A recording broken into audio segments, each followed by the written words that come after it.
মৎস্য সম্পদ সুরক্ষায় বঙ্গোপসাগরে বিশেষ কম্বিং অপারেশন পরিচালনা করছে বাংলাদেশ নৌবাহিনী। এই অভিযানে বাংলাদেশ নৌবাহিনীর বিশেষ টিম, জেলা প্রশাসন ও স্থানীয় মৎস্য অধিদপ্তরের প্রতিনিধিগণ অংশগ্রহণ করেন।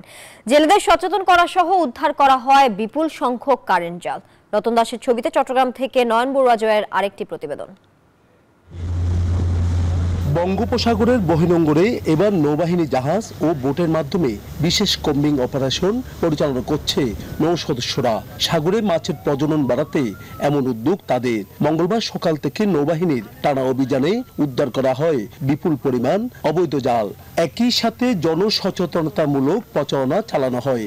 এই অভিযানে বাংলাদেশ নৌবাহিনীর বিশেষ টিম, জেলা প্রশাসন ও স্থানীয় মৎস্য অধিদপ্তরের প্রতিনিধিরাও অংশগ্রহণ করেন। এই বিশেষ কম্বিং অপারেশনটা পরিচালনা করছি।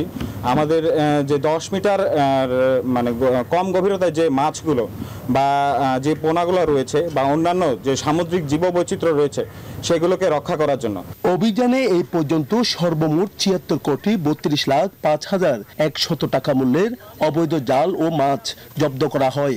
অবৈধ উপায়ে মৎস্য আহরণকারীদের বিরুদ্ধে কঠোর ব্যবস্থা নেওয়া হবে বললেন এই নৌ কর্মকর্তা।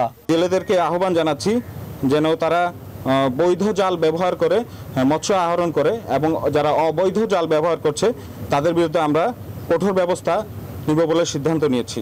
মাছে ভাতে বাঙালির বড় পরিচয়, তাই নির্দেশনা মেনে মাছ আহরণ করলে দেশের মৎস্য অর্থনীতি সমৃদ্ধ হবে এমন আশা সংশ্লিষ্টদের। নয়ন বড়ুয়া জয়, নিউজ 24, চট্টগ্রাম।